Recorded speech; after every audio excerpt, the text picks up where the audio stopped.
Hi everyone. So I'm in Novi Sad today. I decided to do it in the morning rather than at night.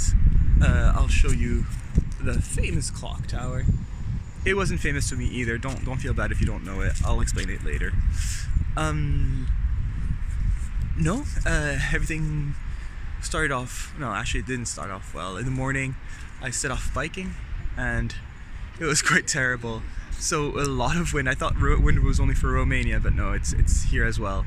Loss of wind. Oh right, and I got a haircut, but more on that later.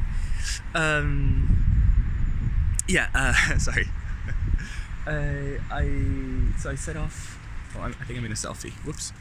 I set off in the morning, and oh no, they're gone now. I set off in the morning, and yeah, it was really windy and a little bit rainy, but with the wind it like really slaps your face. So yeah, not super great. And the thing is, the wind was coming from my left, and so it was like pushing me on the edge of the road, which was okay.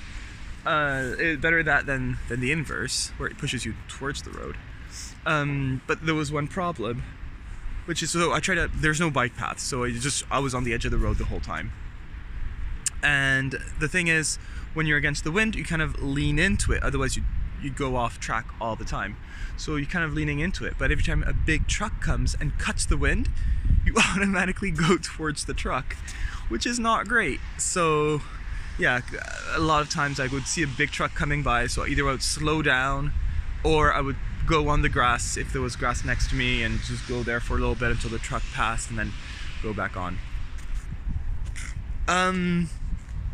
Yeah, so I made it to Novi Sad around noon or 1. And I tried to check in, couldn't check in, it was too early. So I went and had food. Oh, it was good. They recommended me a restaurant. They asked me what I wanted, and I said, well, something Serbian would be nice. And so I had, to start off with, I had mushroom soup. But what was kind of fun was that they bring you the whole sort of soup soup dish, like soup, like saucer, where they make the soup, it feels like. They put it on the table, and from there they give you soup. And so I had like 2 full bowls of like mushroom soup, which was really good. And then I ordered white beans with vegetables and a sausage, and I had ordered bread as well. And there was a little side of chopped cabbage, so that was good. But yeah, the restaurant was quite empty. It was only me and another table, and that's it. So yeah, so that was that. And then I had bread as well, and bread was like a pita, like one of those like round puffy pitas, but instead of being hollow inside, it was like full of bread. So that was quite nice. And yeah, and all that. Oh right, and then I had a mineral water, and all that cost me €8. That was just mind-blowing to me. So no, I was really happy. Great service as well. So then I went to check in. Everything was fine. I saw there was a free walking tour, so I was up for that. But it was at 5 o'clock in the afternoon. Apparently they had one.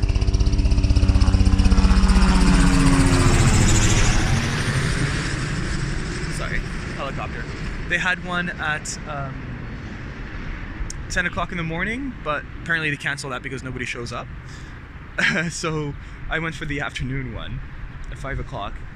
But before that, I went to try to get a haircut, and right, they told me she told me come back in an hour. That I understood, and she told me, "This is your number. Remember your number." But I didn't hear that, so I just thought, okay, I'll come back in an hour. And I did think it was strange that she didn't give me, like, she didn't ask for my name or anything. So I just went. In the meantime, I tried to go to the post office. It took too long, so I came back, got my hair cut. Alright, and she got mad at me because I didn't know my number, and I was like, I don't know I didn't understand that. So anyway, she took me. I asked for number 2 on the sides and a little longer on the top, and this is what they gave me. And Sophie says it looks really Serbian. I think it looks alright. I'm gonna take it as a compliment. Then I tried again to go to the post office. Here, I'll give you the little clock tower. I tried to go to the post office, and that time I was successful. So I had gone to the first one line before the haircut, and they told me, wrong line, you need to go over there. So I went over there, got in line, took way too long. There was maybe like 5 people in front of me, and it didn't move within like the 10 minutes I was there. So I gave up, got a haircut, came back to that line, finally make it over to the counter, and the girl's like, no, Stamps is not here, it's over there. So thankfully the other place didn't have a line, so it was just me. So I talked to the lady as much as I can, and she's like, oh, okay. And she looks like really confused. But the thing is, she sells stamps, but she doesn't have a scale. So I'm not sure how well, for some of them, she would have to like walk over to somebody at the counter that has a scale, weigh it, and then come back and tell me how much it was. So it was just ludicrous. I got so many stamps. There's some letters that have 1 stamp, which is perfectly normal, that makes sense. But there's some letters that have, I think, 7 stamps. Yeah, 7 stamps. And it's just madness. So it takes up like a quarter of the envelope. So hopefully people like Serbian stamps, because that's what they're gonna get. Yeah, and it just took so long to do. I saw some people behind me that quit, and I was like, I'm sorry. Like, there was one lady just like took what she wanted, left the money on the counter, and left, and people seemed okay with that. So yeah, that was that, and it took so long to put all the stamps on the envelopes. Anyway, so that was done, and then I made it over to the walking tour. And nobody was there, so I chit-chatted with the tour guide, and he told me a little bit, so we talked. And yeah, he was born in Novi Sad, and he told me that that like, because I was talking about the Cyrillic alphabet, because I was like, it's really confusing because the H is an N sound, the backwards R is, the C is an S, the D is a weird looking A, the O is the same, the V is a B.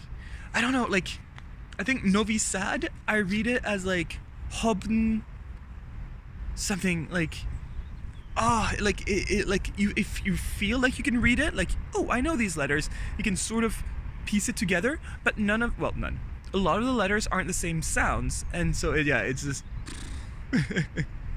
And he was telling me, I was like, oh, it's really confusing, but it's interesting. And he's like, yeah, but a lot of people are switching to the Latin alphabet. He's like, it's really sad, but a lot of places just have both or just the Latin one. So yeah, he was quite, and he was praising some places. So he told me in Russia, he's like, no, Russia, the McDonald's is written like in Cyrillic alphabet. Here it would just be McDonald's. And so yeah, I can understand him like sort of feeling like he's losing his culture. Then what? No, that we chit-chatted, I don't know. But yeah, it was 5:05. I look at my watch and I'm like, okay, so what happens if I'm the only one? He's like, well, I might have to cancel it. So I was like, okay, I was a bit disappointed, but I think it would have been really awkward, just the two of us. Especially at the end, I can't really tip him much. Like, I can tip him, but I can't tip him the same as a whole group would.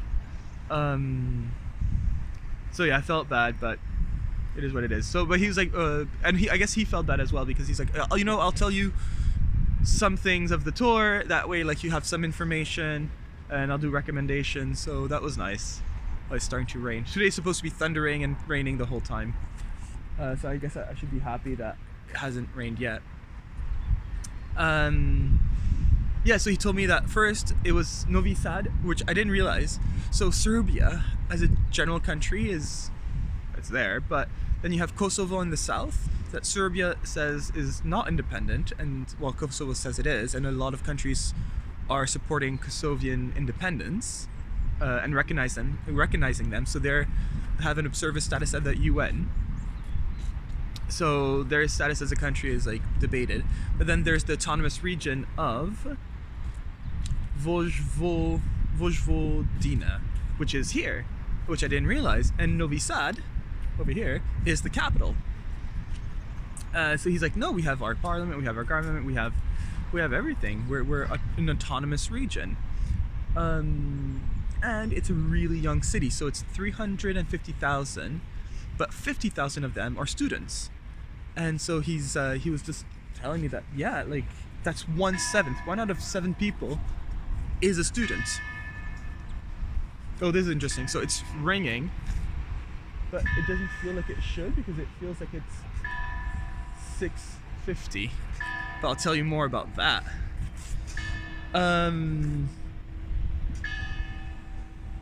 Yeah. Sorry. I'm just checking that I'm right. Sorry, where was I? Oh, right, the facts. He also told me, so yeah, 1/7 of the population is a student, but he's also like, yeah, no, some older students, they just stay. They're not students anymore, but they stick around because it is quite sort of a great place to live. And it seemed like it. There was a lot of terraces, like they shut down the city center away from cars. So it's quite nice. And yeah, they have bike lanes, which is helpful. So yeah, and then he told me 2 more facts about this clock tower. So the first thing is that they call it the drunken clock or the drunk clock, and it's because of the gears. In the summer it expands and goes faster, and in the winter it sort of like reduces and becomes slower, so sometimes it's a little bit off. And the second thing is that fishermen on the Danube, they wanted help telling the time because it's quite far away, and I mean the clock should be helpful for them. So they reversed the hands. So the small hand is the hours. No, sorry, the small hand is the minutes, and the big hand is the hours. So right now, like I said, it looks like it's 6:50, but really it's 10:30. Is it? Yeah, it is. So that was an interesting little tidbit. And then yeah, he told me to go to the museum because he was just like, the museum, it's €2 to get there, or like 200 something, whatever the currency is here. And he's like, no, and you can see a lot of the Roman stuff because one of the Roman capitals is like 50 kilometers from here. There was like 4 Roman capitals, and one of them, he's like, no, a lot of emperors were born in the vicinity. Like, it's a big deal for the Roman Empire.